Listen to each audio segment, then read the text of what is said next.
They showed up with bulldozers at dawn. 5 massive batteries were installed on my family farm without permission. The HOA woman in her yellow dress stood pointing her finger in my face, telling me it was all perfectly legal, while I crossed my arms and held my ground. When I warned her about building on land she didn't understand, she laughed. 3 days later, $25 million worth of batteries vanished into my soil in seconds. How far would you go when strangers start building on your property? My name is Jack Peterson. I'm 42 years old, and the 80 acres you're looking at has been in my family since 1947. My grandfather, James Peterson, bought this land after returning from the Pacific with shrapnel in his leg and determination in his heart.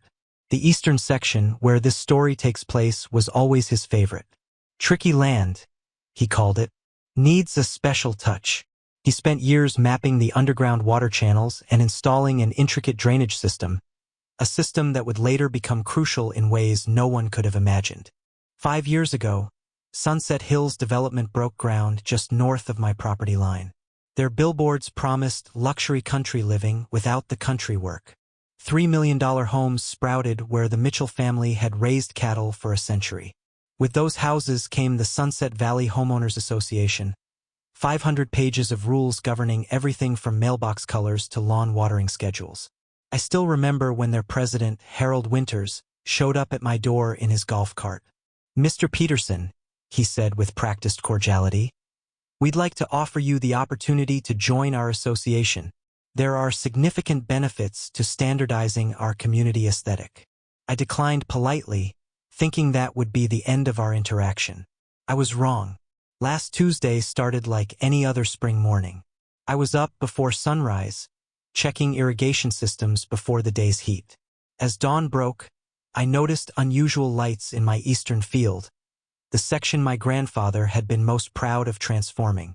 When I drove closer, what I saw stopped me cold. Construction vehicles, workers in hard hats, and 5 massive white cylindrical structures being positioned on land that had been in my family for generations. I slammed my truck into park and stormed toward the activity, certain there had been a catastrophic mistake. Nobody builds on another man's property without permission. Not in Montana. Not anywhere. What the hell is happening on my land? I demanded, approaching the nearest worker. He barely glanced up. "You need to talk to management," he said, pointing toward the center of the construction site.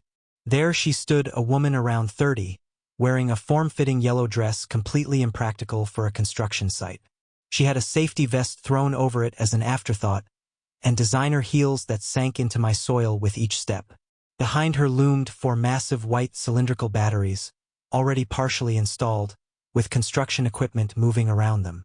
The morning sun backlit the entire scene, making the batteries gleam unnaturally against my farm's natural landscape. I marched directly toward her, planting myself firmly about 10 feet away. She noticed me and immediately assumed a confrontational posture, pointing her finger directly at me. "This is a restricted construction zone," she declared loudly, her finger stabbing the air between us. "You need to leave immediately." I crossed my arms firmly across my chest, planting my feet shoulder-width apart. In my worn jeans, work boots, and faded denim jacket, I stood in stark contrast to her polished appearance. "I'm Jack Peterson," I stated firmly. "I own this land, all 80 acres of it. Have for 15 years. My father owned it before me, and his father before him. The only person leaving is you, along with those batteries and all your equipment." Her eyes narrowed as she continued pointing at me. "Melissa Wright, Executive Director of Sustainable Development for Sunset Valley HOA. These are Tesla Megapack batteries, state-of-the-art energy storage units. Our project has full legal approval, and I have the paperwork to prove it." Between us stood a newly installed sign reading, "HOA Private Batteries," a blatant claim of ownership on my family's soil. Melissa's professional expression hardened. She pulled a document from her clipboard and waved it in my direction without handing it over. "We have all the necessary permissions. The county approved our easement application last month under the Rural Infrastructure Modernization Act. Everything is perfectly legal."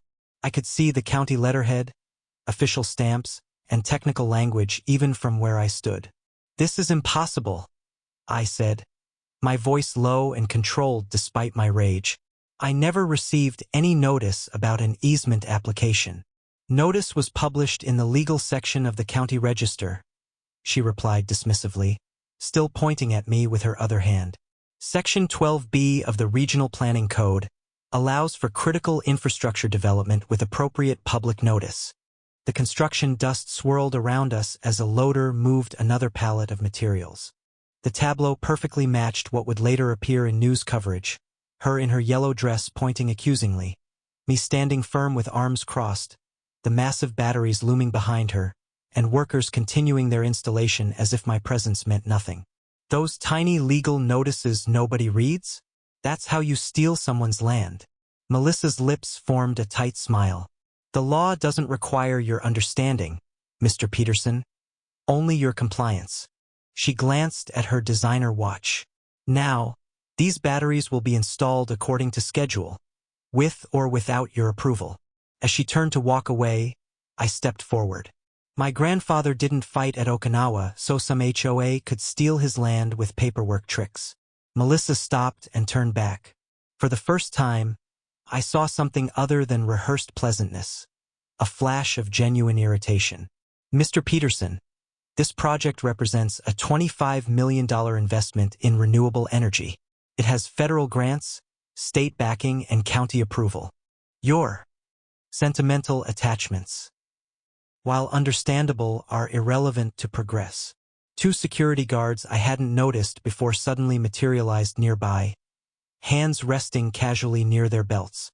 "Now," she continued, "you'll be compensated for the easement use, approximately $5,000, which is generous given current agricultural land values. The batteries require only 2 acres of your property." "It's not about the money," I said, my voice hardening. "This land isn't for sale. Not 2 acres, not 2 square feet." Melissa's professional mask cracked completely, revealing the corporate predator beneath. "This isn't a negotiation. The easement has been approved. Construction continues today. If you interfere, there will be legal consequences." On cue, one of the security guards stepped forward. "Sir, we need to ask you to step back from the construction zone." "Construction zone? This is my eastern field. I was planning to plant sunflowers here next week." "Not anymore," Melissa said with finality. "Progress waits for no one, Mr. Peterson. I suggest you accept reality and cash the compensation check when it arrives." I watched, seething, as they continued unloading the massive batteries. One was already being positioned on a concrete pad that had apparently been poured days earlier without my knowledge. As I walked back to my truck, I noticed something that made my blood boil even more. From this angle, it was clear that the batteries had been deliberately positioned to block the mountain view from my house, the vista my grandfather had specifically built our home to showcase. This wasn't just about batteries. It was about breaking me. The county administration building looked exactly as it had for the past 30 years, wood paneling from the 1970s, flickering fluorescent lights, and the perpetual smell of stale coffee. I'd been waiting 2 hours when Jerry Williams, the county land manager and my father's old fishing buddy, finally emerged from his office. "Jack," he said with genuine regret in his voice, "I was hoping you wouldn't come in. Did you know about this, Jerry? About the HOA building on my land?" Jerry rubbed his balding head. "Let's talk privately." In his cluttered office, Jerry pulled a thick binder labeled Regional Development Plan 2023 to 2030 from his shelf. He flipped to a section marked with a yellow tab. "It's this new green energy initiative," he explained.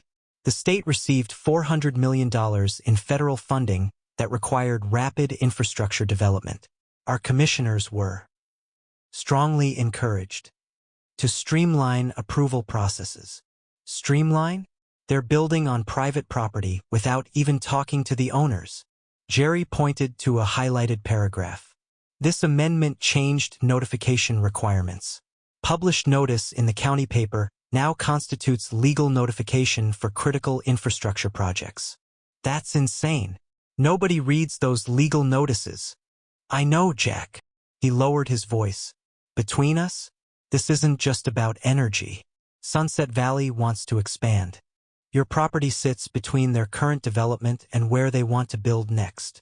So this is a land grab disguised as green energy? Jerry didn't answer directly. The commissioners were promised significant tax revenue from the next phase of development. And he hesitated. And what? Harold Winter's brother-in-law sits on the State Energy Commission that approved the grants. My hands clenched into fists. This stinks, Jerry. I know, but fighting it won't be easy. These easements have political protection all the way to the state capitol. As I left the county building, my phone rang. It was Linda Green, my family's attorney for 20 years. Jack, I heard about the easement situation, she said without preamble. I've been reviewing the filings. Can they do this, Linda? Legally? They found a loophole in the Rural Infrastructure Modernization Act. We can contest it on procedural grounds, but I need to warn you, these energy partnerships have deep pockets and political connections. This could take years and cost more than the land is worth. That land is priceless to me. I know, she replied softly. There's something else you should know. I did some research on Sunset Valley's development pattern.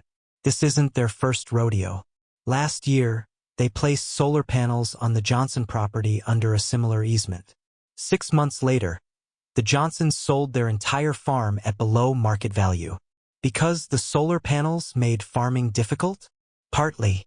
But there were also mysterious equipment failures, water access issues, noise complaints from HOA residents. It's a pattern, Jack. First the easement, then pressure until the owner gives up and sells. A cold realization washed over me. They're trying to push me out completely. I believe so. Be careful, Jack.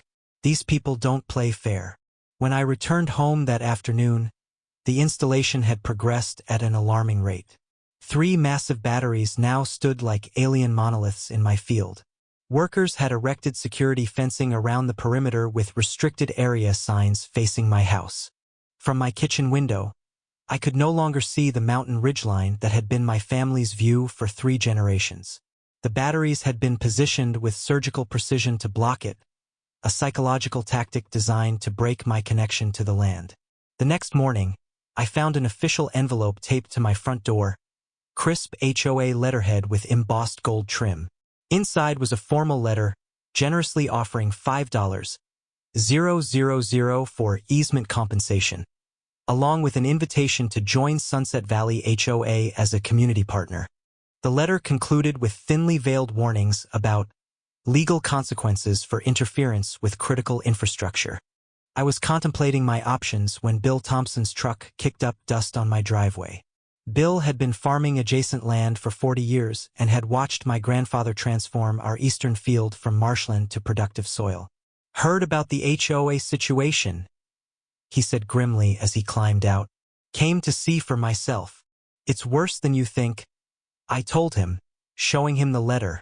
Bill adjusted his worn cap. They did the same to the Hansons last year with those solar arrays. Started with a small easement, then claimed they needed a security buffer zone. Eventually, the Hansons couldn't access their own barn without HOA permission. Sold out for 60 cents on the dollar. Why didn't anybody fight back? Hanson tried. Ended up with legal bills bigger than his mortgage. Now there's luxury condos where his cattle used to graze. Bill looked me in the eye. This isn't just about batteries, Jack. They want your whole property for phase 3 of their development. I've seen the marketing materials. Our conversation was interrupted by the arrival of a black Cadillac Escalade with tinted windows. Melissa stepped out, this time in a business suit, flanked by 2 security guards and a silver-haired man carrying a leather briefcase. Mr. Peterson, she called out with that same practiced smile. I hope you've had time to reconsider your position. Actually, I have, I replied. I've decided your batteries don't belong on my land at all.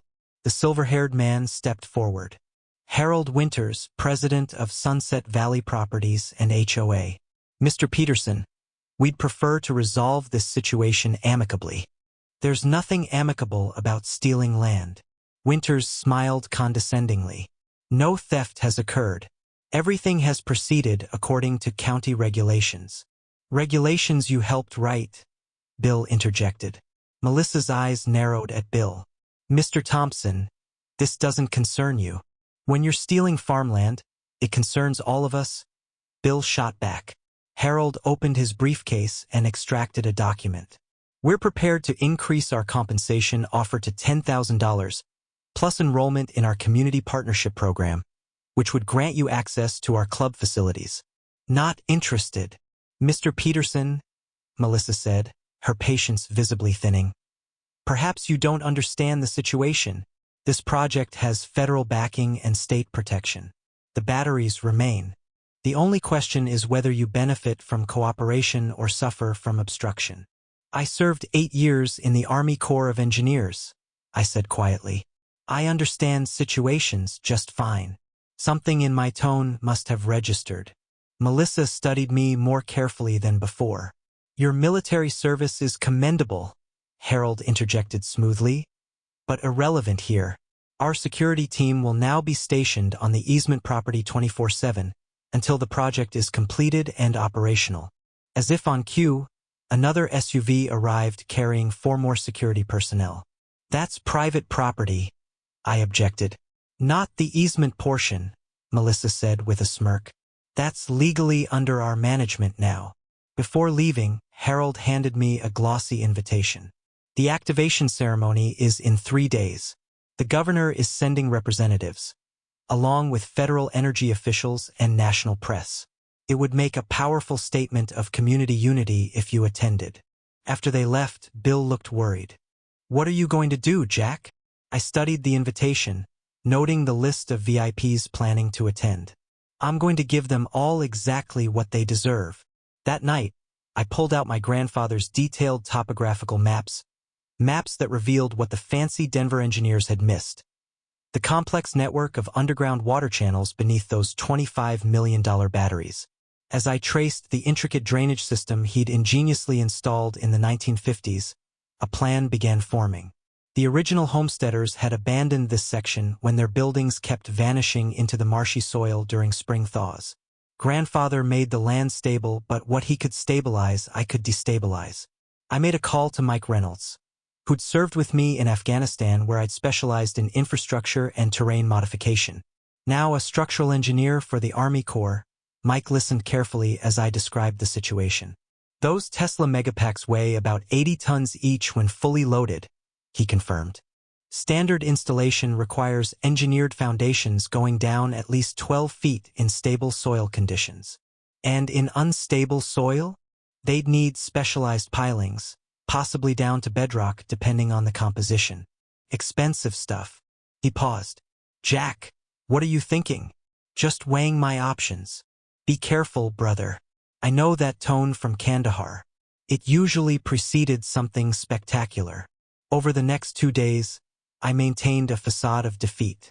When Melissa brought a film crew to document the Community Energy Initiative, I stayed on my porch, watching silently. When county inspectors came for the final approval, I offered them coffee and asked polite questions about the technical specifications. But at night, I worked in my barn, converting old irrigation equipment into a specialized hydraulic control system. Using my grandfather's maps, I identified the key junction points in the drainage network. With some modifications, I could redirect the underground water flow precisely where I needed it. The most revealing moment came when I reviewed satellite imagery of the installation process. The HOA's contractors had poured standard concrete pads directly on the surface soil, no deep pilings, no reinforced foundation structures, nothing that accounted for the unique hydrology beneath my eastern field. They had built on land they didn't understand, guided by engineers who had never worked Montana soil. The night before the activation ceremony, I used thermal imaging equipment from my Army days to observe the battery installation. What I discovered made me almost pity them. The massive units were already running hot during testing, with cooling systems working overtime. A catastrophic design flaw. More importantly, the security team patrolled only the perimeter, avoiding the actual batteries, confirmation of the electrical hazards I'd suspected. Even better, I spotted Melissa having a heated argument with the project engineer, who was frantically pointing at soil samples. As I made final preparations to my grandfather's drainage system, I remembered something he often said: nature always reclaims what's hers. Sometimes she just needs a little help with the timing. And tomorrow, timing would be everything. The morning of the activation ceremony arrived with perfect Montana spring weather, clear blue skies, and a gentle breeze carrying the scent of wildflowers. By 9 a.m., a parade of luxury vehicles began filling the temporary parking area the HOA had created alongside my eastern field. The gathering was impressive.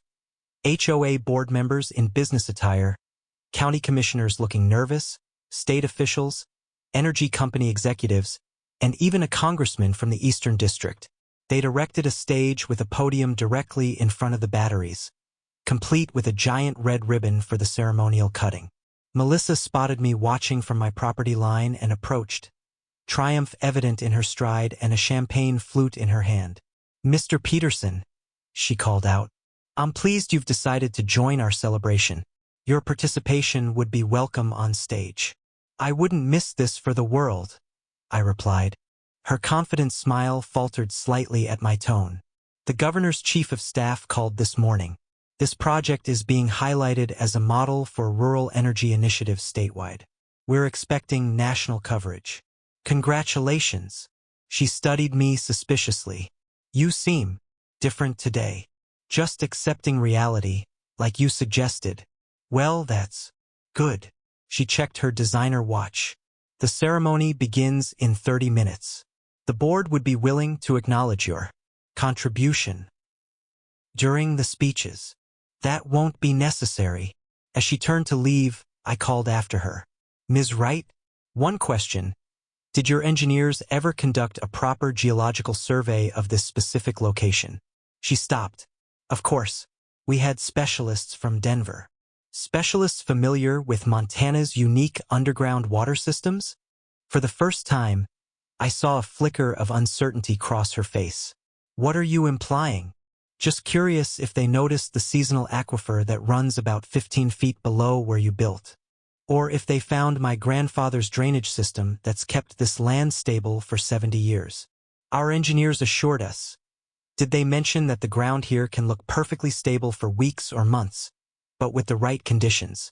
I let the sentence hang unfinished. "Is this some kind of threat?" Melissa demanded, her composure cracking. "Not at all. Just sharing local knowledge about land that's been in my family for generations." I nodded toward the gathering crowd of VIPs. "Looks like your guests are waiting. Wouldn't want to keep the governor's representatives standing around." As she hurried back to the ceremony, I saw her pull aside one of the project engineers, gesturing animatedly toward the ground beneath the batteries. I smiled and walked to my barn, where my grandfather's modified drainage controls waited. By 10 a.m., nearly 100 people had gathered for the ceremony. A massive banner proclaimed, "Powering the Future. Sunset Valley leads the way." Camera crews from local and national news outlets set up equipment while caterers arranged champagne flutes on white-clothed tables. From my position, I could see Melissa on stage with Harold and various officials. She was wearing another yellow dress, apparently her signature color, though more formal than the one from our confrontation by the batteries. She kept glancing nervously at the batteries, then back at my house. The project engineer she'd spoken to was now kneeling beside one of the concrete pads, examining it with a frown. Harold Winters approached the microphone. "Ladies and gentlemen, distinguished guests, welcome to this historic occasion. Today, Sunset Valley leads the nation in sustainable energy innovation." I turned away and approached the control panel I'd installed in my barn. This system didn't trigger explosives or anything that could be traced back to deliberate sabotage. It was much simpler and far more elegant. My grandfather's drainage system had been designed to divert water away from this section of land. I had simply reversed the flow, gradually directing underground water toward the area beneath the batteries over the past 48 hours. The soil 15 feet down was now saturated, creating what engineers call a liquefaction condition, a state where solid ground behaves like liquid when stress is applied. The battery's massive weight had been steadily compressing this saturated layer, but the surface remained deceptively stable, for now. All that was needed was the trigger. I activated the final sequence, releasing the water pressure that had built up in the retention tanks. Beneath the surface, water began flowing precisely where it would do the most damage, directly under the central battery's foundation. Through my binoculars, I noticed the first sign, a hairline crack appearing in the concrete pad supporting the middle battery. One of the technicians noticed it too, stepping forward with a concerned expression. Harold was mid-speech when a low rumbling sound interrupted him. "This investment of $25 million represents our commitment to—" He paused, looking confused as the sound grew louder. The center battery shifted, almost imperceptibly at first, then with increasing momentum. A technician shouted something, pointing frantically at monitoring equipment showing pressure warnings. Melissa grabbed a radio, screaming orders as the ground beneath the central battery began to visibly sink. The concrete pad cracked entirely, tilting the massive white cylinder at a precarious angle. Panic erupted among the VIPs. Officials scrambled off the stage as the central battery's weight dragged it downward into the softening earth. Its movement destabilized the adjacent units, creating a cascading failure as underground water rushed to fill the space. Within seconds, not minutes, but actual seconds, the first battery disappeared completely, swallowed by my land as if it had never existed. The remaining 4 followed in quick succession, each sinking at a different angle, their massive bulk vanishing into the earth with astonishing speed. Where 5 towering white cylinders had stood moments before, there was now only churned earth and broken concrete, slowly settling as the underground water found its new equilibrium. $25 million of cutting-edge technology, gone in less than 30 seconds. Melissa stood frozen at the edge of the sinkhole, her yellow dress now splattered with mud, staring in disbelief at the disaster unfolding before her eyes. When she turned and saw me walking calmly toward the site, her shock transformed into rage. "What did you do?" she screamed, mascara running down her cheeks as cameras swung in our direction. I stopped at the edge of the subsidence zone, hands in my pockets. "I didn't do anything to your batteries, Ms. Wright. But my grandfather always said this land had a mind of its own. Sometimes it just swallows things it doesn't want." The governor's representative approached, face ashen. "This is catastrophic. How could this happen?" "Apparently," I said loudly enough for the gathered press to hear, "someone built million-dollar equipment without proper geological surveys, on land they took without the owner's consent or local knowledge." Harold pushed forward. "You'll be hearing from our attorneys, Peterson. This was clearly sabotage." "Really?" I replied calmly. "I'd be happy to have independent engineers examine what happened here. Of course, they'll need to review all your permits, surveys, and environmental impact studies. I'm sure everything's in perfect order, right?" Harold's face paled as cameras from 5 news stations swung in our direction, capturing every word. The story exploded across national media. Green energy disaster. Millions lost in catastrophic engineering failure. The images of well-dressed officials fleeing as massive batteries disappeared into the earth made for irresistible television. My favorite headline came from the local paper, "Local Farm Swallows HOA Ambitions." The investigation revealed a cascade of shortcuts and violations. The easement paperwork had never been properly filed with all required agencies. The environmental impact study had been rushed and key findings altered. Most damning, the geological survey had been conducted in midwinter when the ground was frozen solid, completely missing the seasonal water table that my family had managed for generations. Melissa resigned in disgrace when internal emails surfaced showing she had dismissed warnings from junior engineers about the site's stability. Harold Winters stepped down as HOA president after homeowners discovered the project had been insured for only a fraction of its actual cost, leaving them liable for millions in losses. 3 months later, the State Environmental Protection Agency declared the battery site an improper installation and ordered a complete remediation, at the HOA's expense. Meanwhile, my attorney filed a countersuit for trespassing, property damage, and procedural violations in the easement process. The settlement came quickly. Beyond substantial financial compensation, I received something even more valuable, a permanent injunction preventing the HOA from acquiring any easements within 1 mile of my property without express written consent. More importantly, the case triggered a statewide review of easement procedures. New legislation, now nicknamed Peterson's Law, required direct notification to property owners and prohibited published notices as the sole means of notification for easement applications on private land. The ripple effects spread beyond my property. Farmers and landowners across 3 counties who had been fighting similar battles suddenly found county commissioners much more receptive to their concerns. The balance of power had shifted away from developers and back toward those who worked the land. Today, where the batteries once stood, I've planted a memorial garden of native wildflowers that burst into spectacular color each spring. The only marker is a simple sign: nature always reclaims what's hers. Sunset Valley HOA still exists, but their ambitious expansion plans have been shelved indefinitely. Their promotional materials no longer feature pictures of the pastoral views that once prominently displayed my farm. Sometimes visitors ask if I miss the potential income from leasing that land for energy infrastructure. I just smile and take them to the wildflower garden now blooming where $25 million in corporate hubris once stood. Some things aren't for sale at any price, I tell them. I've received offers from other energy companies since then, all promising proper surveys and fair compensation. I keep the letters in a frame next to my grandfather's war medals. The land doesn't belong to us. We belong to the land. My grandfather understood that. My father lived by it. And thanks to 5 batteries that vanished into Montana soil in 30 seconds, corporate executives throughout 3 states have learned it too. Some lessons about respecting other people's boundaries are learned the hard way. In my experience, those are the ones that stick.